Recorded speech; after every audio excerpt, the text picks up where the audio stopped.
Hi guys, welcome back to my channel. I hope you're all doing well. Hello if you're new here, my name is Aisha. I thought today I would record my relaxed hair Q&A.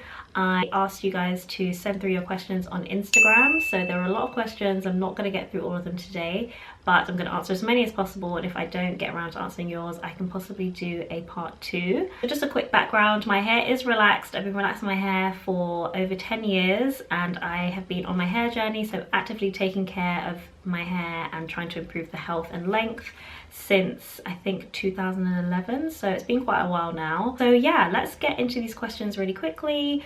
If you are not subscribed already, then make sure you go ahead and do that, and if you do like this video, make sure you give it a thumbs up. Okay, so the first question is, what is your hair type? So I think that means like my natural hair. I would say that my natural hair is somewhere between like 4B and 4C. There's some areas of like when I have my new growth where my natural hair is really like tightly coiled, and then some areas where it's a bit wavier.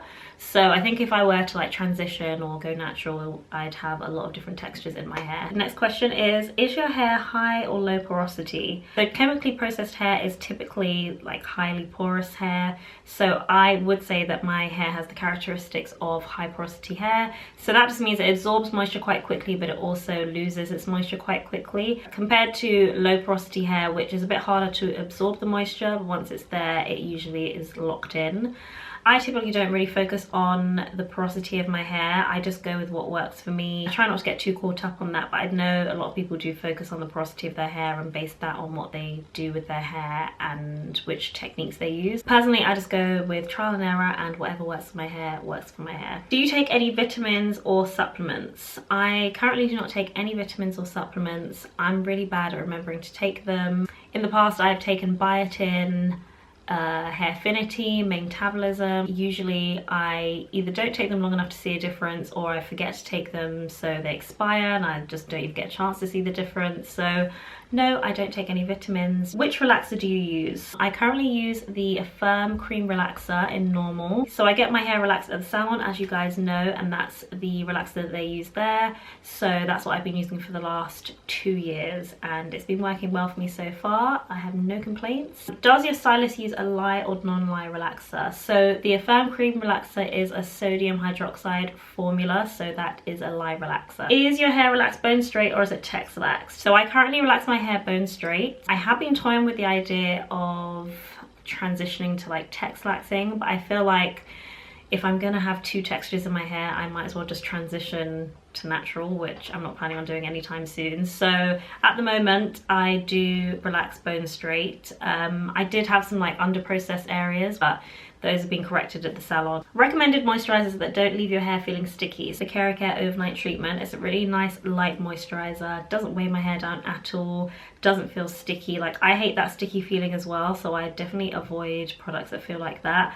Also the ORS olive oil moisturizing treatment. This is a really good moisturizing one. Doesn't leave my hair feeling sticky at all. As I Am double buttercream is also a good one. These are all quite like thick moisturizers, so I don't find they get sticky at all. And I've recently started using the Cara Care hair milk, which again is not sticky, so try any one of those. How do you get your hair so shiny? I tried coconut oil, but it just damaged my hair.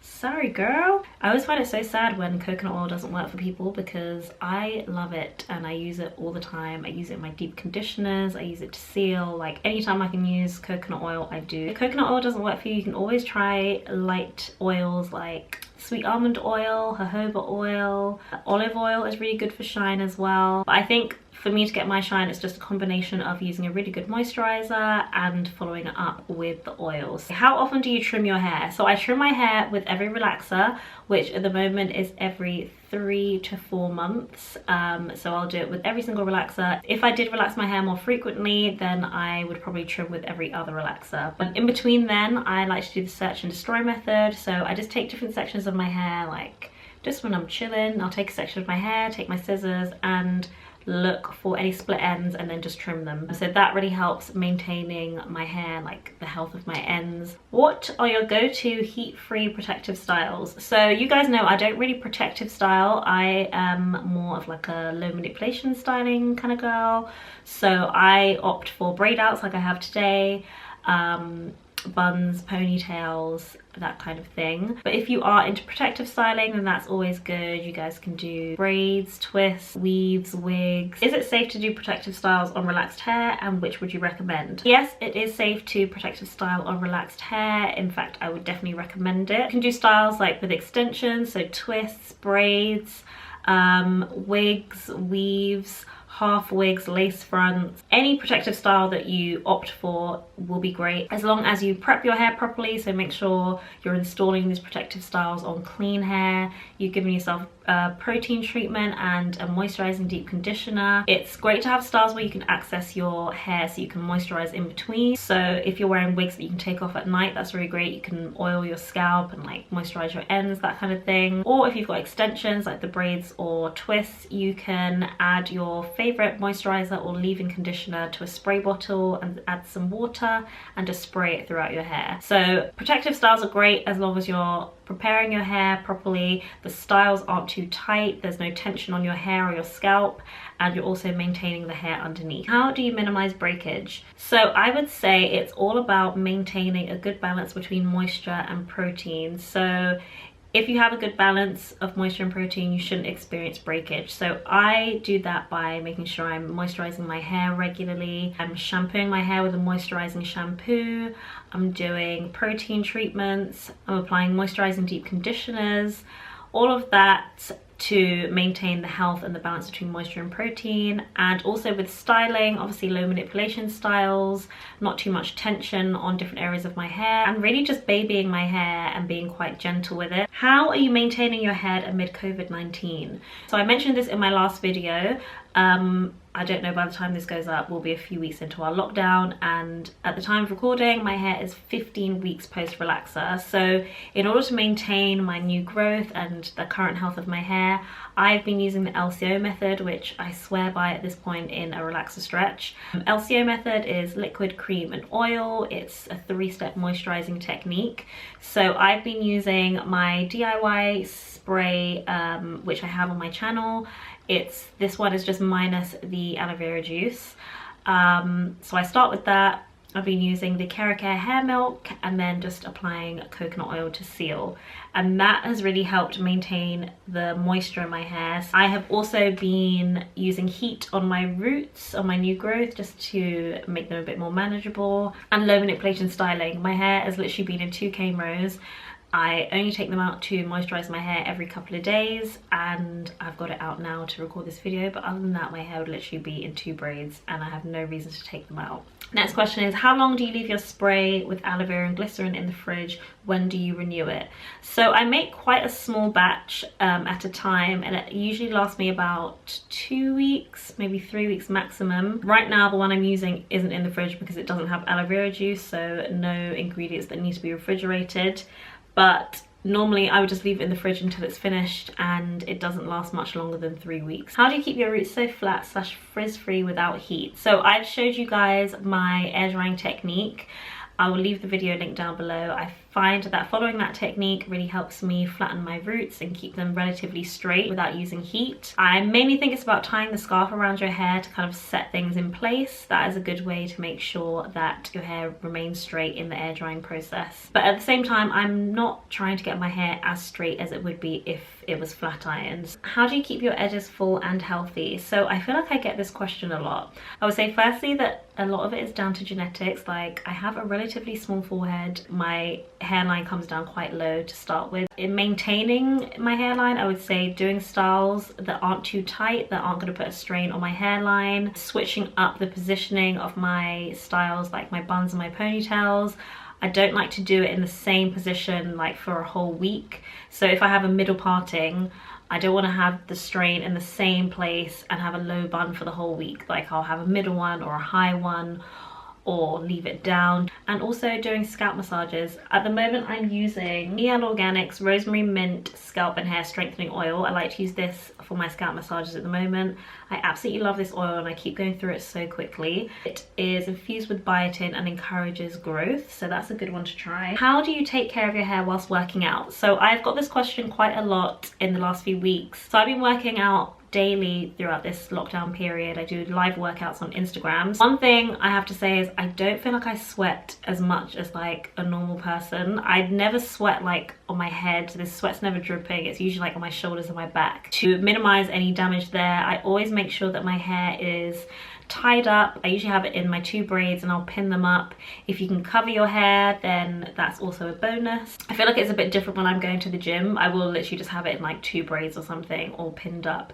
But I also like to save my high intensity workouts to like closer to wash day, just so there's not too much sweat and build up for like the whole week. If you guys find that your hair is like completely saturated when you finish working out, it will be good to introduce a mid-week wash or co-wash just to cleanse the sweat from your scalp. If not, washing at least once a week and using a light clarifying shampoo. If I'm working out pretty regularly, I'll use the Care First Lather shampoo along with the hydrating shampoo.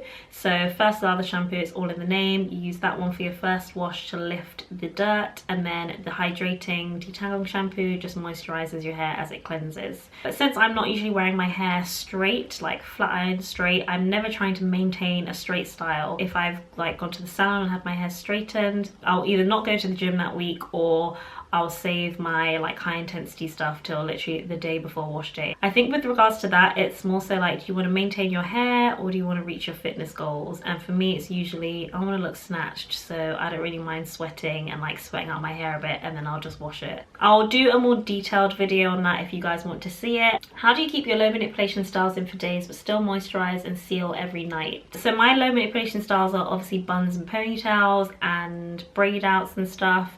With my braid outs, I always re-braid them, so I would just moisturize as normal and then re-braid them. With the buns and ponytails, I wouldn't sleep with a bun or a ponytail in, just because I feel like that's an unnecessary strain on your hair throughout the night.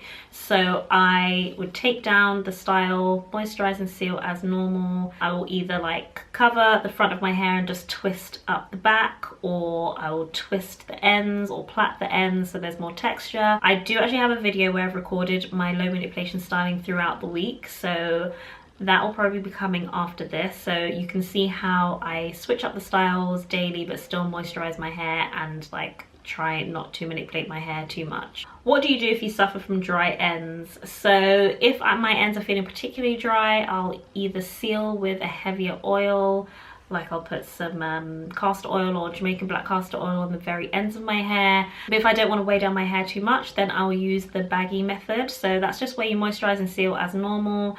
You can tie your hair in like a loose ponytail or a loose bun and cover the ends with a plastic cap and just make sure that's secure throughout the night, and you'll just find that you'll be able to retain a lot more moisture in the ends of your hair. There are loads of questions on how to thicken your hair. First thing is that genetics definitely play a big part in the thickness of your hair, so you can have really like thick dense strands or fine strands of hair.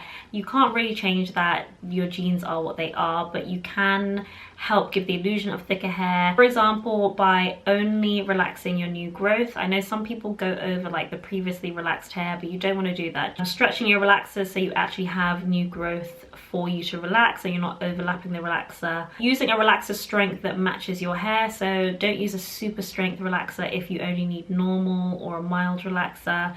That's just going to cause your hair to be over processed, which over time will cause your hair to look and feel thinner. You can do things like using Jamaican black castor oil for your scalp massages to help thicken up the strands. So I thought I would end on this one. I thought this was quite cute. It was how to be motivated by your relaxed hair and have confidence and such.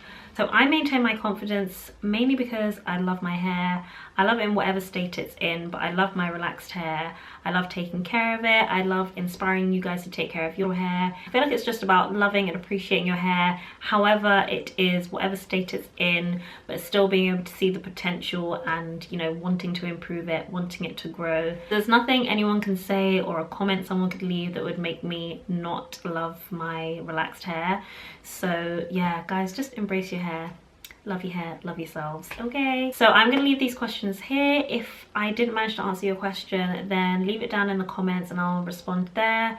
I also have some frequently asked questions over on my Instagram, so make sure you are following me there. If you guys want a part 2, maybe I will do one like in a couple of months if there are a lot more questions. Thank you for watching and I'll see you guys in my next video. I just want to join the